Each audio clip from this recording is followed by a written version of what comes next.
अपने आप को लोगों से दूर रखो, सबसे ताकतवर हो जाओगे। अपनी जिंदगी की कीमत को समझो, ऐसा गौतम बुद्ध ने कई सालों पहले अपने शिष्यों से क्यों कहा था। चलिए जानते हैं एक कहानी के माध्यम से। तो बिना देर किए चलिए उस कहानी की शुरुआत करते हैं। जिंदगी की कीमत क्या है? हम में से बहुत से लोग अपनी जिंदगी की वैल्यू नहीं समझते और अपने जीवन को ऐसी चीजों में बर्बाद कर देते हैं जिनसे हमारा नुकसान ही होता है। कुछ लोग अपनी जिंदगी शराब के पीछे बर्बाद कर देते हैं, तो कुछ लड़कियों के चक्कर में, और कुछ अपनी सारी जिंदगी पैसा करके बर्बाद कर देते हैं। आज की इस कहानी के जरिए आप जानेंगे कि हमारी जिंदगी कितनी कीमती है और हमें अपनी इस कीमती जिंदगी को किस तरह जीना चाहिए। एक बार की बात है, गौतम बुद्ध अपने शिष्यों को जिंदगी से जुड़ी अच्छी बुरी चीजों का ज्ञान दे रहे थे। सभी शिष्य उनकी बातों को बहुत ध्यान से सुन रहे थे। उन सभी में एक शिष्य ऐसा था जिसे प्रश्न पूछने की बहुत आदत थी। वो उठकर गौतम बुद्ध के पास गया और उनसे बोला, आप हमें जिंदगी के बारे में जो कुछ सिखा रहे हैं उस सब का क्या फायदा? क्योंकि हम में से बहुत से बच्चों को ये भी नहीं पता कि हमारे जीवन का मूल्य क्या है और ये जीवन हमारे लिए कितना कीमती है। पहले आप हमें ये बताइए कि इस जीवन का मूल्य क्या है। अपने शिष्य की बात सुनकर गौतम बुद्ध अपने कक्ष में गए और एक चमकता हुआ पत्थर का टुकड़ा लेकर आए। वो टुकड़ा उन्होंने अपने शिष्य को दिया और बोले, मैं तुम्हें इस जीवन का मूल्य तब बताऊंगा जब तुम इस पत्थर का सही मूल्य पता लगा कर आओगे। साथ ही ये ध्यान रखना कि तुम्हें ये पत्थर का टुकड़ा किसी को बेचना नहीं है। गौतम बुद्ध की बात मानकर वो शिष्य बाजार की तरफ चला गया। बाजार में सबसे पहले उसकी नजर एक फल बेचने वाले पर पड़ी और उसने वो पत्थर उस फल वाले को दिखाया और बोला, इस पत्थर के बदले आप मुझे कितने फल दे सकते हो? फल वाला बोला, ये पत्थर कुछ खास तो नहीं है, लेकिन फिर भी इसके बदले में तुम्हें 10 केले दे सकता हूं। वो शिष्य उस पत्थर को लेकर आगे चला गया। फिर उसे एक सब्जी वाला मिला। शिष्य ने उस सब्जी वाले से उस पत्थर की कीमत पूछी। सब्जी वाले ने उस पत्थर को ध्यान से देखा और बोला, इस पत्थर की कीमत के बदले में तुम्हें ज्यादा से ज्यादा एक बोरी भरकर सब्जियां दे सकता हूं। इसके बाद वो शिष्य उस पत्थर को लेकर एक सोने के व्यापारी के पास गया। उस पत्थर के टुकड़े की चमक देखते ही उस सुनार ने उसकी कीमत 100 सोने के सिक्के लगाई। शिष्य ने वो टुकड़ा बेचने से मना किया तो वो सुनार उसके बदले 200 सोने के सिक्के देने को भी राजी हो गया, लेकिन शिष्य ने वो पत्थर नहीं बेचा। इसके बाद वो शिष्य एक हीरों के व्यापारी के पास गया और उनके सामने उसने वो पत्थर के टुकड़े को रख दिया। उस पत्थर को देखते ही हीरों के व्यापारी ने एक साफ कपड़ा बिछाया, उस पत्थर को उसके ऊपर रखा, फिर उसकी परिक्रमा की और हाथ जोड़कर उस पत्थर को कपड़े में लपेटते हुए वो बोला, तुम जिसे मामूली पत्थर समझकर उसकी कीमत पूछ रहे हो, असल में ये एक बेशकीमती रूबी है। ऐसा रूबी हर किसी को नहीं मिलता। मैं अगर अपना सब कुछ बेच भी दूं तो भी इसकी कीमत नहीं चुका सकता। उस व्यापारी की बातें सुनकर वो शिष्य हैरान हो गया। वो दौड़ा दौड़ा सीधा बुद्ध के पास आया और उन्हें उसने जो कुछ भी बाजार में हुआ वो सब बताया। उसकी अचरज भरी बातें सुनकर गौतम बुद्ध बोले, तुम्हारे सवाल का जवाब इस रूबी की कीमत में ही छिपा है। हमारा जीवन भी एक रूबी है। रूबी की तरह ये भी बेशकीमती है, लेकिन हम इस बात को हमेशा नजरअंदाज करते हैं और अपने जीवन का मूल्य नहीं समझते। हम दूसरों को देखकर और उनके जैसा जीवन जीने की कोशिश में अपने जीवन की कीमत को कम कर देते हैं। हम ये सोचते हैं कि हमारी जिंदगी की कीमत वही है जो दूसरे हमें बताते हैं, लेकिन ये बात हमेशा ध्यान रखना कि सामने वाला अपनी हैसियत, बुद्धि और अपनी समझ के हिसाब से तुम्हारी कीमत लगाता है। तो दोस्तों, इस कहानी से हमें क्या सीख मिली, चलिए जानते हैं। जिंदगी सिर्फ एक बार मिलती है, इसलिए इसको बर्बाद ना करें। अपनी जिंदगी को उतना ही कीमती समझे जितना कीमती आप अपने बैंक में रखें। रुपयों को समझते हैं। आज के समय में लोग अपनी जिंदगी से ज्यादा कीमती प्यार, पैसों और दिखावे से भरी चीजों को समझते हैं। प्यार के चक्कर में लोग सुसाइड कर लेते हैं। पैसों के चक्कर में ऐसा काम करने लग जाते हैं जिससे उनकी जिंदगी बर्बाद हो जाती है। नाम कमाने के चक्कर में उल्टे सीधे काम करने लग जाते हैं। हमेशा याद रखें कि दिखावा करना जरूरी नहीं है। प्यार दोबारा मिल सकता है, पैसा फिर कमाया जा सकता है, लेकिन जिंदगी को फिर से पाया नहीं जा सकता। इसलिए अपनी इस बेशकीमती जिंदगी को अच्छे से जिएं, हर पल का आनंद लें। कभी ये ना सोचें कि आप इस दुनिया में किसी काम के नहीं हैं, न कभी ये सोचें कि आपकी जिंदगी व्यर्थ है। आपके होने या ना होने से कुछ फर्क नहीं पड़ता। जब भी ऐसे नेगेटिव विचार आपके मन में आए तो खुद को बस ये याद दिलाएं कि जीवन एक रूबी है और ये बेशकीमती है। तो चलिए दोस्तों, अब हम जानते हैं जीवन से सारी परेशानी रहस्यमयी तरीके से कैसे दूर करें। उसे जानने के लिए हम आपको गौतम बुद्ध की दूसरी कहानी सुनाएंगे। तो बिना देर किए उस कहानी की शुरुआत करते हैं दोस्तों। ये कहानी आपकी जिंदगी बदल देगी, इसीलिए इस कहानी को पूरा सुने। बुद्ध कहते हैं, मन और शरीर दोनों के लिए स्वास्थ्य का रहस्य है। अतीत पर शोक मत करो, ना ही भविष्य की चिंता करो, बल्कि बुद्धिमानी और ईमानदारी से वर्तमान में जियो। लेकिन हम कितना वर्तमान में जीते हैं, जी ही नहीं सकते। अगर जी सकते हैं तो आप कोशिश करके देख लीजिए, आपका मन और शरीर दोनों स्वस्थ हो जाएंगे। आप भविष्य की चिंता में परेशान नहीं होंगे और ना ही अतीत के दुख को लेकर रोना रोएंगे, बल्कि वर्तमान में चल रही सांस भी आपको आनंद देंगी। मैंने सुना है कि कहीं दूर एक पहाड़ के चट्टान पर एक व्यक्ति बैठा रो रहा था। वहां से एक बौद्ध भिक्षु गुजरा। उसे रोता देख भिक्षु उस व्यक्ति के पास आया और बोला, क्या तुम यहां से कूदकर आत्महत्या करना चाहते हो? व्यक्ति बोला, आपने सही अंदाजा लगाया, मैं चाहता तो यही था, मगर हिम्मत नहीं जुटा पा रहा। भिक्षु ने कहा, क्या सब पीछे छोड़कर आए हो या अपने साथ भी कुछ लाए हो? व्यक्ति ने कहा, नहीं, मैंने सब पीछे छोड़ दिया है, मैं अपने साथ कुछ भी नहीं लाया। भिक्षु ने कहा, तो तुम इतना बोझ लिए क्यों बैठे हो? व्यक्ति ने कहा, कौन सा बोझ? मेरे पास तो कुछ भी नहीं है, मैं तो खाली हूं, कंगाल हूं। खाली इंसान तो ऐसे नहीं रोता। भिक्षु ने कहा, फिर तुम कौन से बोझ के तले दबे जा रहे हो, जो तुम्हारी सांसें भी ठीक से नहीं चल रही? तुम आत्महत्या करना चाहते हो और रो भी रहे हो। खाली इंसान तो ऐसे नहीं रोता, जो कंगाल हो गया है। उसे क्या डर? अपने अंदर में झांको और देखो तुमने कितना बोझ उठाया है, कितना कुछ तुम अपने सर पर ढो रहे हो। इसे उतार कर रख दो, थोड़ा हल्का हो जाओ। कब तक इस बोझ के तले दबे रहोगे? वह व्यक्ति भिक्षु के चरणों में गिर पड़ा और बोला, आपने तो मुझे पढ़ लिया, मेरे अपने भी मुझे नहीं समझ पाए। आप ही मेरी समस्या का समाधान कर सकते हैं। भिक्षु ने कहा, समस्या क्या है? व्यक्ति ने कहा, मेरे घर पर वहां मेरे साथ चलिए। भिक्षु ने कहा, नहीं, समस्या तुम्हारे घर पर नहीं है, समस्या तुम्हारे अंदर है। जब तक तुम अपने अंदर में समस्या का समाधान नहीं करोगे, तुम्हें हर जगह समस्याएं ही नजर आएंगी। और अगर यहां इस चट्टान पर समस्या नहीं है, तो फिर तुम यहां आत्महत्या करने की क्यों सोच रहे हो? मैं आत्महत्या करना चाहता था, क्योंकि तुमने तो घर छोड़ दिया है, समस्या भी छूट गई है, फिर तुम इतने परेशान क्यों हो? व्यक्ति बोला, आप सही कहते हैं, मैं आपकी बात समझ रहा हूं, कमी मुझ में ही है, इसलिए तो मैं आत्महत्या करना चाहता था। मैं किसी काम का नहीं हूं, मैं जो कुछ भी करने जाता हूं सब बिगड़ जाता है, मेरी किस्मत ही बहुत खराब है। भिक्षु ने कहा, ठीक है, मुझे बताओ कि क्या खराबी है तुम्हारी किस्मत में? व्यक्ति ने कहा, मैंने व्यापार करने के लिए अपने परिवार से धन लिया, उस धन से मैंने व्यापार किया, लेकिन मेरा व्यापार ठीक नहीं चला। शुरू में मेरे परिवार वालों ने मेरा साथ दिया, लेकिन धीरे धीरे जैसे जैसे मैं अपने व्यापार में नुकसान उठाता गया, मेरे परिवार वाले भी मुझसे दूर हो गए।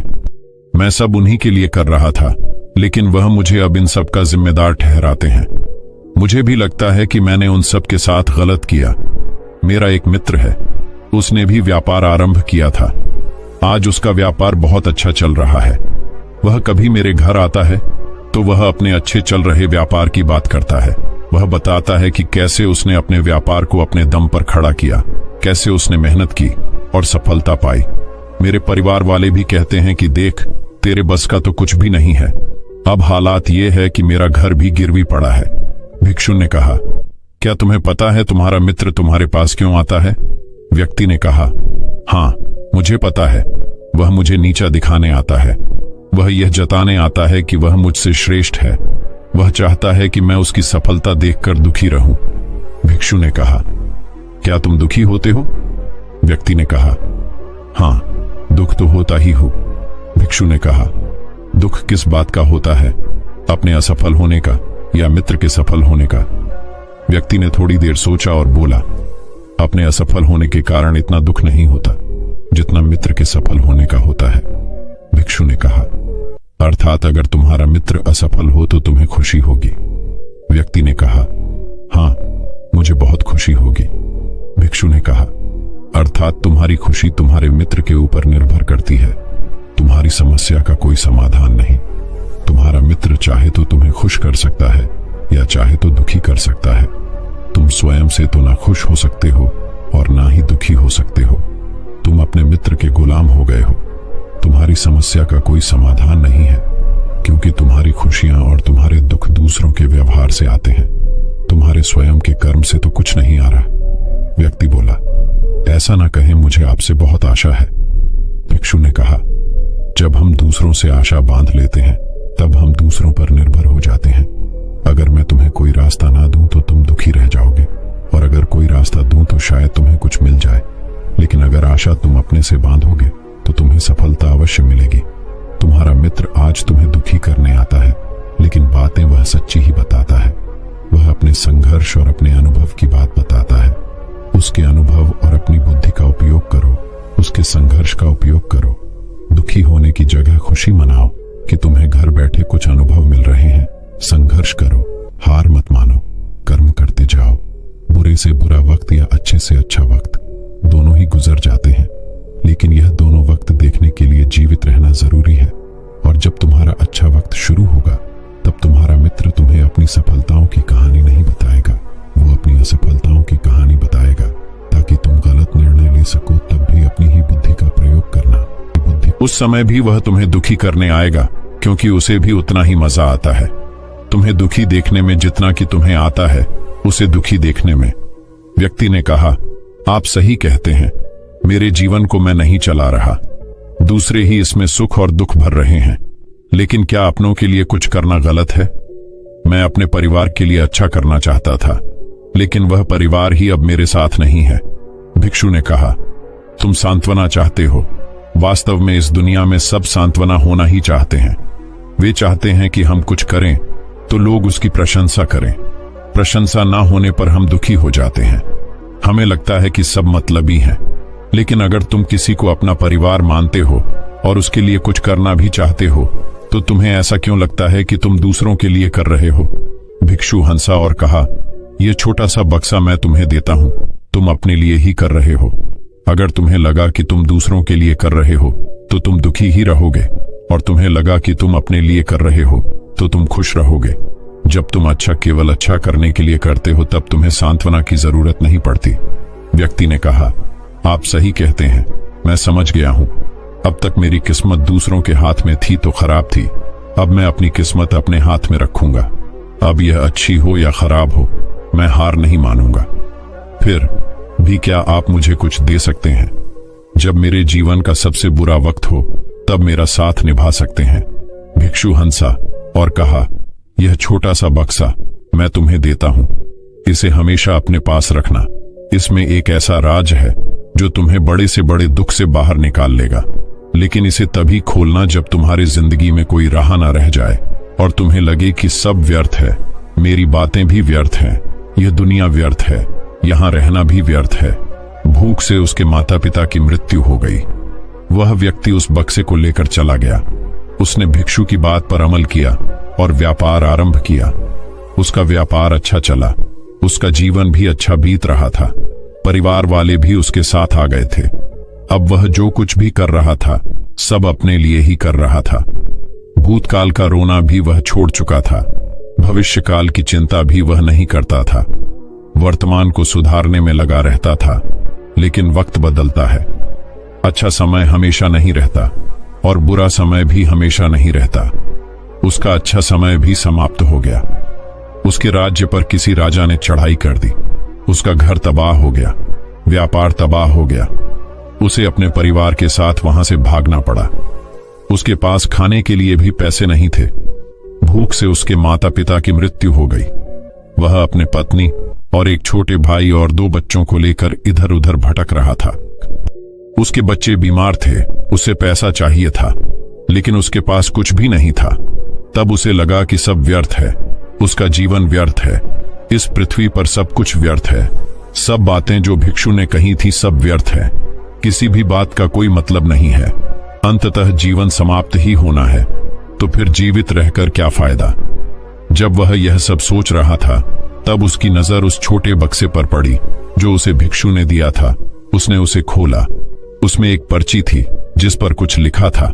उसने उसे पढ़ा और जोर से हंसा। उस पर्ची पर लिखा था, यह वक्त भी गुजर जाएगा। उस बक्से में एक सोने का सिक्का था जिससे उसने अपनी नई जिंदगी की शुरुआत की।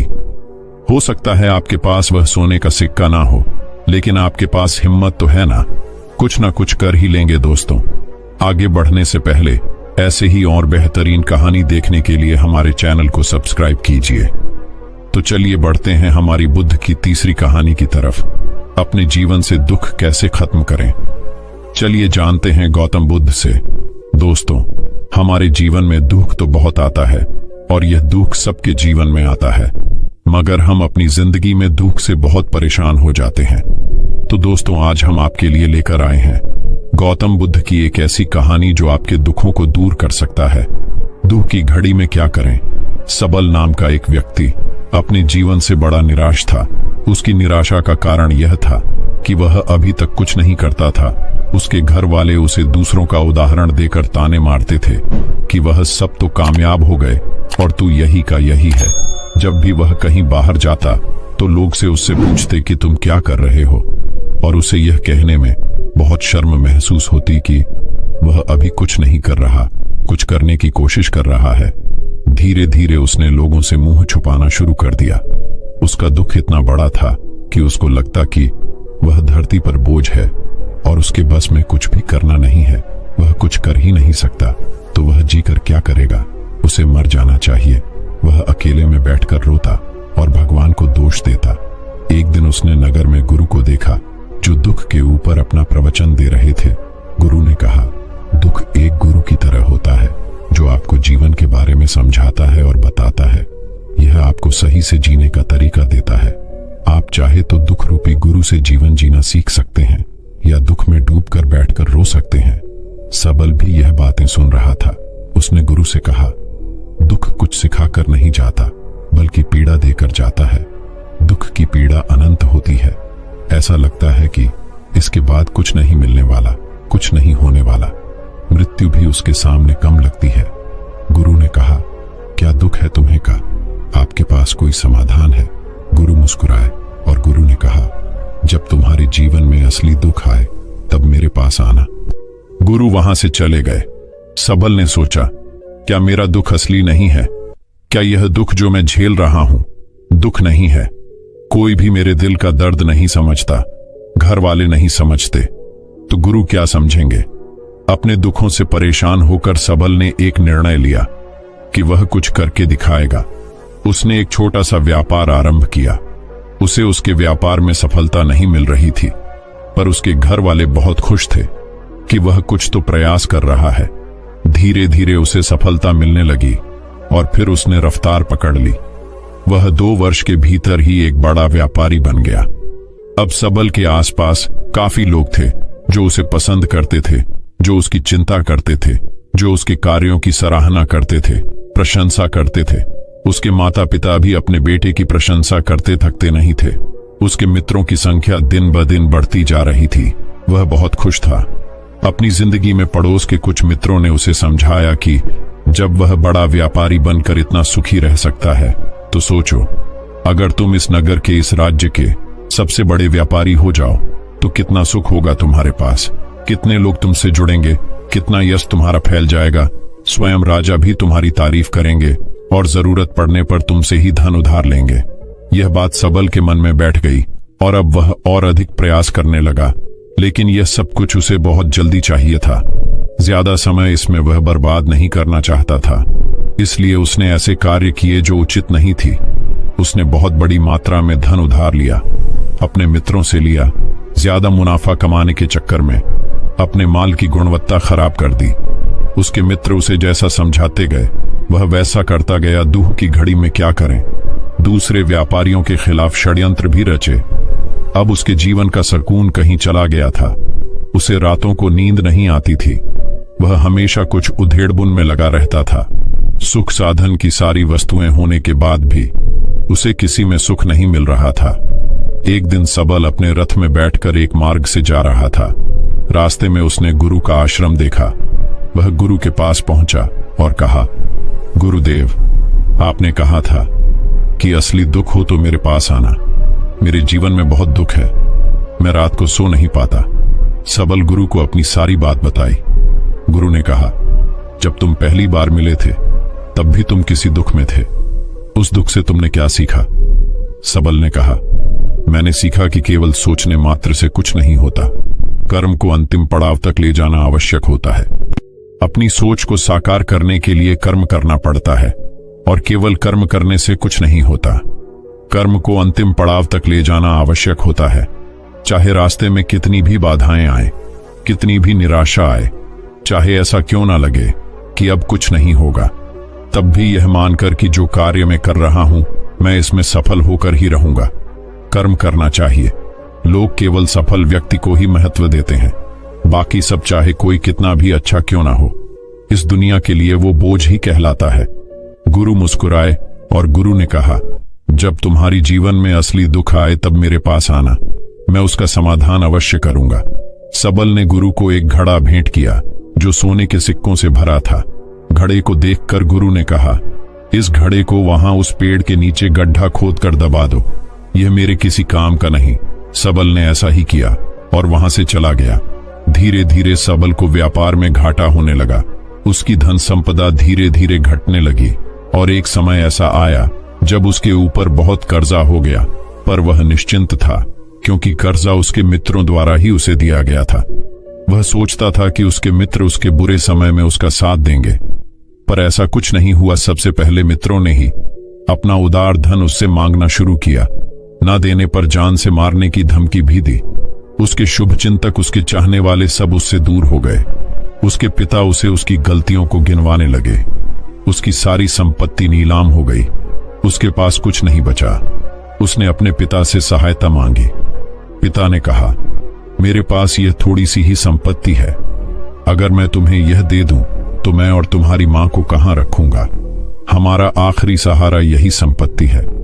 उसके जीवन में बहुत गहरा दुख था। उसके आसपास कोई भी ऐसा नहीं था जो उसे संभाल सके। लोगों से मिले इस धोखे की वजह से वह टूट गया था। लगता था कि जीने का कोई मतलब नहीं है, मृत्यु ही एकमात्र सहारा है। वह मरने के लिए एक नदी की तरफ जा रहा था। तभी रास्ते में उसे याद आया कि गुरु ने कहा था कि जब उसके जीवन में असली दुख आए तो वह उनके पास आए और वह उसके दुख का समाधान करेंगे।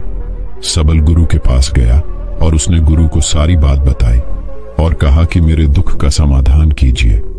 गुरुदेव, गुरु ने कहा, जब तुम्हारे जीवन में असली दुख आए तब मेरे पास आना, मैं उसका समाधान अवश्य करूंगा।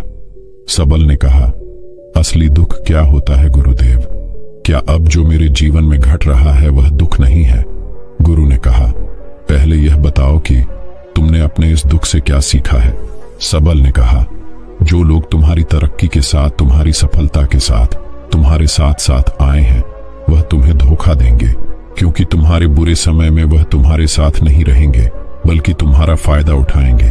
भरोसा केवल उन्हीं लोगों पर करना चाहिए जो तुम्हारे बुरे समय में, असफलता के समय में तुम्हारे साथ खड़े रहे हो। और ऐसे लोग बहुत कम ही देखने को मिलते हैं। जिन्हें मिलते हैं उन्हें हमेशा उनकी कद्र करनी चाहिए। कभी किसी के खिलाफ षड्यंत्र नहीं करना चाहिए। ईमानदारी और धैर्य के साथ काम करना चाहिए, लालच नहीं करना चाहिए। दिल से अच्छी लगी, गुरु ने पेड़ के नीचे गड्ढा खोदकर गड़ा हुआ खजाना निकाला और आपने जिसमें सोने के चैनल को सब्सक्राइब न किया हो घड़ा सबक को चैनल को सब्सक्राइब जरूर कर देना। जब असली दुख हो तभी आना। सबल ने गुरु को प्रणाम किया, धन्यवाद दिया और वह घड़ा लेकर चला गया। उस धन से उसने दोबारा व्यापार शुरू किया और अब वह छोटा सा व्यापारी बनकर भी खुश था और ईमानदारी से काम करते करते वह एक बड़ा व्यापारी भी बन गया। हालांकि इसमें उसे अब कुछ समय लगा, लेकिन अब वह खुश था। उसका जीवन खुशियों से भरा था। लेकिन आप कितने ही अच्छे हैं, कितना ही अच्छा काम करते हो, दान करते हो, पुण्य करते हो, लोगों की मदद करते हो, जीवन में दुख सबके आता है। तो सबल के जीवन में भी दुख आया। उसके माता पिता की मृत्यु हो गई। वह दोनों एक ही दिन मृत्यु को प्राप्त हो गए। सबल अपने माता पिता से बहुत प्रेम करता था, इसलिए उसे बहुत गहरा आघात लगा। वह उन्हें शमशान ले गया। वहां पर उनकी अंतिम क्रिया की गई। सबल ने उन्हें चिता में जलते हुए देखा। उसका मन बेचैन हो गया। उसके मन में हजारों सवाल खड़े हो गए। वह घर वापस आया तो उसने अपने माता पिता की संपत्ति को देखा, जिसके लिए वह हमेशा लड़ते रहते थे। आज वह लावारिस पड़ी थी। उसकी देखरेख करने वाले, उसके लिए लड़ने वाले चले गए थे। उसके पिता ने जो भी इकट्ठा किया था सब यही रखा था। एक दिन पहले तक भी वह अपनी संपत्ति के लिए किसी से भी लड़ने के लिए तैयार थे, पर आज नहीं। उसका मन बहुत बेचैन हो रहा था। उसे लग रहा था जैसे कुछ खाली है, कुछ अकेलापन है, कुछ डर है, कुछ है जो समझ नहीं आ रहा। इसलिए वह गुरु के पास पहुंचा। गुरु ने सबल को देखते ही कहा, क्या कोई दुख है? सबल ने कहा, जीवन में वैसे तो कोई दुख नहीं है गुरुदेव, सब ठीक है, सब सुख है, पर आज मेरे माता पिता की मृत्यु हो गई और मेरा मन बहुत दुखी है। गुरु ने कहा, इसमें दुखी होने वाली क्या बात है? एक दिन सबके प्रियजनों को मर जाना है। जीवित तो यहाँ कोई ना रहा और ना कोई रहेगा। तुम भी एक दिन मर जाओगे। हो सकता है कल, या कहो आज, या कहो तो अभी तुम मर सकते हो। सबल ने कहा, गुरुदेव आप यह क्या कह रहे हैं?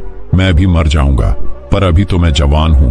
गुरु ने कहा, इस प्यारे से भ्रम में तो सब जीते हैं कि मृत्यु बूढ़ों को आती है, जबकि उनके सामने ही जवान मर जाते हैं, बच्चे भी मर जाते हैं। मृत्यु को किसी की उम्र से कोई लेना देना नहीं है। गुरु के मुख से यह बातें सुनकर सबल वहां से चुपचाप चला गया, पर उसका मन जैसे बेचैन हो गया था। वह कुछ खालीपन सा महसूस कर रहा था। दिन रात वह अपने बारे में ही सोचता रहता कि वह क्या कर रहा है, वह क्या है, क्यों है, कैसे हैं, हम क्या हैं, हम करने क्या आए हैं? क्या बस चीजों का उपभोग करना है और मर जाना है? उसे कोई जवाब नहीं मिल रहा था और उसका दुख बढ़ता ही जा रहा था। कुछ दिन बाद वह वापस गुरु के पास पहुंचा और गुरु को सारी बात बताई। गुरु मुस्कुराए और गुरु ने कहा, आज पहली बार तुम्हारी जीवन में असली दुख उत्पन्न हुआ है। वास्तव में यही है जो दुख कहलाने लायक है, कि हमें नहीं पता कि हम क्या कर रहे हैं, क्यों हैं, कैसे हैं, कौन हैं हम और हमें क्या करना है। सबल ने कहा, गुरुदेव मेरे दुख का समाधान कीजिए। गुरु ने कहा, हम सब अपनी जीवन भर क्या इकट्ठा करते रहते हैं? सबल ने कहा, गुरुदेव सभी लोग धन संपत्ति, मान सम्मान, प्रेम परिवार, मित्र शत्रु, पद प्रतिष्ठा इकट्ठा करते रहते हैं। गुरु ने कहा, क्या इनमें से कुछ भी इकट्ठा करके हम अपने साथ ले जा सकते हैं? सबल ने कहा, नहीं गुरुदेव, इनमें से कुछ भी साथ नहीं जाता। मेरे माता पिता के साथ भी कुछ नहीं गया, सब तो यहीं छूट गया। गुरु ने कहा, ध्यान से समझना, इस दुनिया में जिसे हमें इकट्ठा करना है उसे हम कभी इकट्ठा करते ही नहीं। सभी चीजों को देखते हैं लेकिन उसे देखते ही नहीं। जिसे हमें इकट्ठा करना है वह है हम खुद।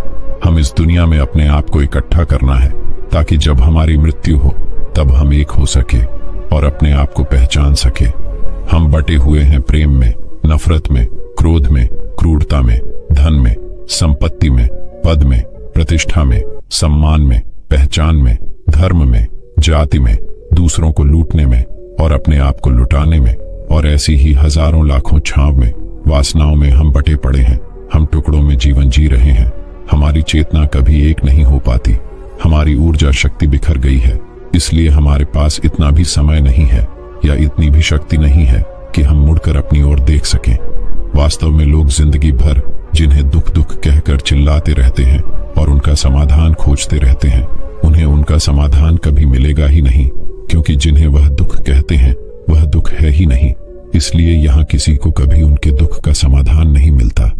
वह बस एक परिस्थिति से छूटकर दूसरी परिस्थिति में फंस जाते हैं। जैसे वह पहली समस्या में रो पड़ते थे वैसे ही वह दूसरी समस्या में रो पड़ते हैं। हमेशा ही एक ही समाधान नजर आता है, वह है मृत्यु, पर वह भी कोई समाधान नहीं है। इसलिए इन सब का अगर परम समाधान चाहिए तो अपने आप को इकट्ठा करो, अपनी ऊर्जा को इस संसार से वापस खींचो, उसे एकत्रित करो, अपने ऊपर ध्यान दो, अपने पर ध्यान लगाओ। मृत्यु से पहले अपने आप को पहचान लो, ऐसे ही बिखरे हुए मत चले जाना। सबल ने कहा, तो क्या गुरुदेव हमें यह संसार छोड़ देना चाहिए, अपनी इच्छाओं को मार देना चाहिए? क्या हमें यहाँ किसी से प्रेम भी नहीं करना चाहिए? गुरु ने कहा, तुमसे इच्छाएं, कामनाएं और वासना ऐसी ही निकलती है जैसे पहाड़ से कोई पत्थर गिर रहा हो, जिस पर पहाड़ का कोई नियंत्रण नहीं है सिवाय देखने के और परेशान होने के और कुछ खोने के। जब तुम एकत्रित हो जाते हो तब जो भी तुम करते हो सब नियंत्रण में रहता है, तब इच्छाएं भी। तुम्हारी इच्छा से निकलती है। सबल ने कहा, गुरुदेव, आपने मेरे सच्चे दुख का निवारण कर दिया है। आपका बहुत धन्यवाद। अब मैं अपने आप को एकत्रित करूंगा गुरुदेव। मानव शरीर में बहुत ऊर्जा है, बहुत शक्ति है, पर यह बेकार की चीजों में बटकर रह गई है, व्यर्थ की चीजों में लगी रहती है। ये ऐसे ही है जैसे एक शक्तिशाली मशीन किसी बच्चे के हाथ में दे दी गई हो। जैसे आपने कभी देखा होगा, बच्चे कभी कभी बाइक पर या कार में बैठकर उसे चलाने का नाटक करते हैं, क्योंकि उन्हें इतना ही पता है ऐसे ही हम शरीर को चला रहे हैं। इसकी सही शक्ति का इस्तेमाल तो हम कभी कर ही नहीं पाते। खुद को एकत्रित करने का मतलब यह नहीं होता कि हम संसार छोड़ दें, सन्यासी हो जाएं, या झोला उठाकर कहीं चले जाएं, या अपने लिए या अपने बच्चों के लिए धन संपत्ति ना इकट्ठा करें। जैसे जब बच्चे बड़े हो जाते हैं तब वह बाइक या कार को चलाकर लंबी दूरी की यात्रा आसानी से कर सकते हैं, नहीं तो बाइक या कार वहीं खड़ी रहेगी और हमें यह वहम रहेगा, भ्रम रहेगा कि हम कहीं जा रहे हैं, जैसा कि बच्चों को।